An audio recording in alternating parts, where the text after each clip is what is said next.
जहांगीर ने अपनी आत्मकथा में लिखा है कि दक्कन से अबुल फजल को अकबर के दरबार में बुलाया गया है। उसे दरबार में आने से रोकना जरूरी है। उसके रास्ते में बीर सिंह देव का इलाका पड़ता है। मैंने संदेश भेजा है कि अगर बीर सिंह अबुल फजल को रोकेगा और उसे मार देगा तो बहुत अच्छा होगा। अच्छा हुआ कि अबुल फजल बीर सिंह के इलाके से निकला।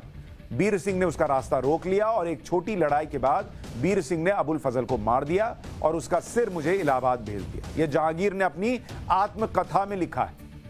और अबुल फजल कौन था? वो 9 रत्नों में से एक था, जो अकबर के 9 रत्नों में से। तो अपने पिता के खास, पिता कौन? अकबर। अकबर के खासम खास अबुल फजल को मरवाने के लिए उसने इस्तेमाल किया। जिस राजा का, उस राजा को यह मौका दिया कि वो वहां मंदिर का काम करवा दे। इसके बाद जब जहांगीर का राज आया तो उसने बीर सिंह को ओरछा का शासक बना दिया और बीर सिंह ने इस पूरे इलाके में अपनी धाक जमानी शुरू की। इसी में उसने मथुरा में केशव देव मंदिर का निर्माण करवाया। जहांगीर के समय के एक लेखक शेख फरीद भक्कारी ने बीर सिंह के बनवाए मंदिर के बारे में लिखा है। वो लिखते हैं कि बीर सिंह ने मथुरा में ऐसा मंदिर बनवाया, ऐसा मंदिर कि वो कयामत के दिन तक बना रहेगा। करीब 10 लाख रुपए उस जमाने में खर्च हुए। कुछ जगहों पर मिलता है कि इसके लिए 30 लाख 33 लाख भी खर्च हुआ। अलग अलग बातों का जिक्र होता है। कई बार उसने अपने वजन के बराबर सोना तौल कर दिया। एक बार 1000 सिक्के और 1000 चांदी के लोटे ब्राह्मणों को दिए। फ्रांस के यात्री फ्रैंकोइस बर्नियर, जो 1656 से 1668 के बीच भारत आया था, उसने 1663 में मथुरा के मंदिर को देखकर क्या लिखा था आपको पता है? ये एक और गवाही है। आज पाठशाला में आप सिर्फ गवाहियां सुनते जाइए जो इतिहास के पन्नों में दर्ज हैं, जो आपको सुनने को नहीं मिलेंगी, जो कहीं नहीं मिलेंगी। और ये गवाहियां चीख चीख कर कह रही हैं कि 91 का एक्ट लगना नहीं, जमीन का मालिकाना हक साबित हो ही जाएगा। ऐसे में ये गवाहियां बताएंगी कि वहां मंदिर था और फिर मंदिर बनने से कैसे रुकेगा, ये प्रश्न पूछेगी। तो जिस व्यक्ति के बारे में आपको बता रहा हूं, 1656 से 1668 के बीच फ्रैंकोइस बर्नियर फ्रांसीसी यात्री आया। उसने क्या लिखा सुनिए। उसने लिखा कि दिल्ली से आगरा के बीच कोई भी ढंग का कस्बा नहीं दिखा। दिल्ली से आगरा के बीच कोई ढंग का कस्बा था ही नहीं, जैसा कि फ्रांस में दिखते हैं। लेकिन मथुरा की बात अलग, जहां एक प्राचीन और भव्य मंदिर अब भी दिखता है। वो भी बता रहा है कि वहां प्राचीन और भव्य मंदिर दिखता है, किसी मस्जिद के बारे में नहीं बता रहा है। फ्रांस के एक कारोबारी जीन ट्रेवेनियर ने 1650 में मंदिर और मूर्तियों के बारे में लिखा था। उसने लिखा कि पूरे भारत में यह भव्य इमारतों में से एक है। इसे 5 से 6 कोस दूरी से देखा जा सकता है।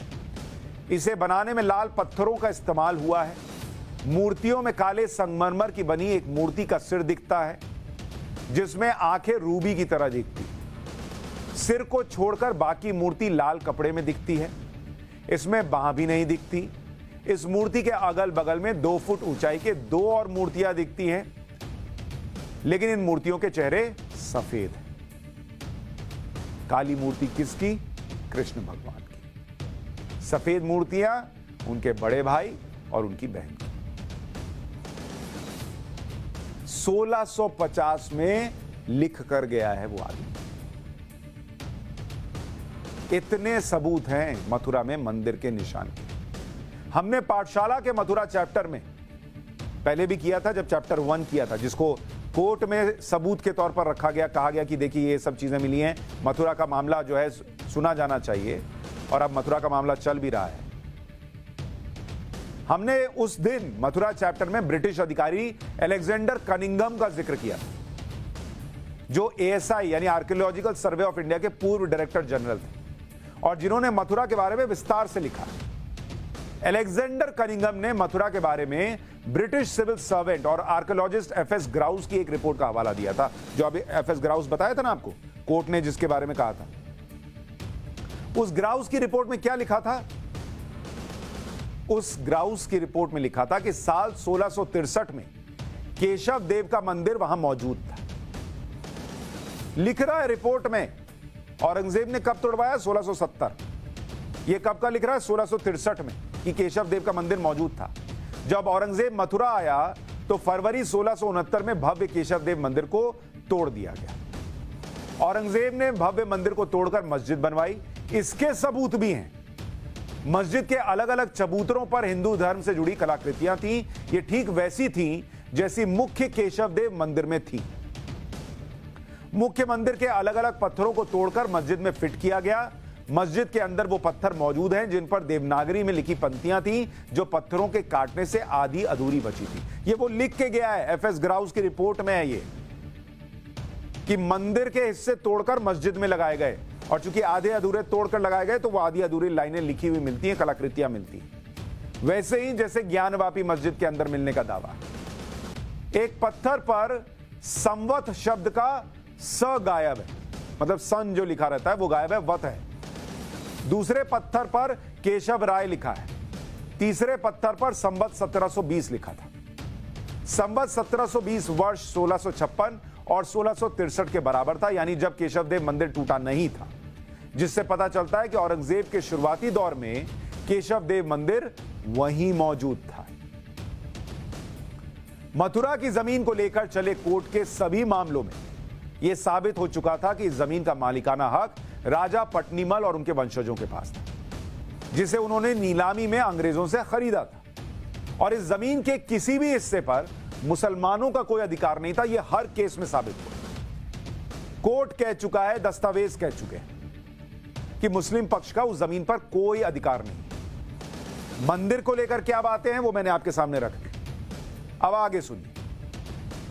8 फरवरी 1944 को राजा पट्नीमल के वंशज राय किशन दास ने कटरा केशव देव की पूरी जमीन के अधिकार पंडित मदन मोहन मालवीय, गोस्वामी गणेश दत्त और डॉक्टर भीखनलाल अत्रे को 13,400 रुपए में दे दिए। 8 फरवरी 1944 के जमीन सौदे के खिलाफ मस्जिद ईदगाह ट्रस्ट ने 1946 में पंडित मदन मोहन मालवीय और अन्य के खिलाफ सिविल केस फाइल कर दिया, लेकिन यह केस भी खारिज हो गया। जब ईदगाह ट्रस्ट का केस खारिज हुआ, उसके बाद क्या हुआ, अब आपको यह बताता हूं। कटरा केशव देव की जमीन के असली खरीदार सेठ जुगल किशोर बिड़ला थे, जिन्होंने श्री कृष्ण जन्मभूमि ट्रस्ट का गठन किया।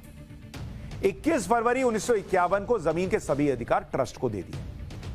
श्री कृष्ण जन्मभूमि ट्रस्ट को जमीन देने के खिलाफ मस्जिद ईदगाह ट्रस्ट और कुछ अन्य मुसलमानों ने 1959 में केस कर दिया।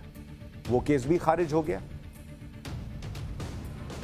लेकिन बाद में जो समझौता हुआ उसमें ट्रस्ट ने नहीं बल्कि दूसरे पक्ष ने ये ईदगाह की जो जमीन है या ईदगाह जो मस्जिद है उससे समझौता कर लिया कि ठीक है वहां मस्जिद रहेगी।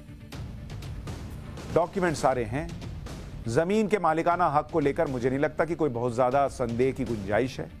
फैसला कोर्ट करेगा। सारी बातें हमने आपको बता दी। इतिहास के पन्नों में क्या है, मंदिर को लेकर क्या है, कोर्ट केसेस में क्या है, विदेशी टूरिस्ट ने क्या कहा है, सारी चीजें शीशे की तरह साफ है। 91 का एक्ट बीच में आना नहीं। कोर्ट सुनेगा, तय कर देगा क्या करना है।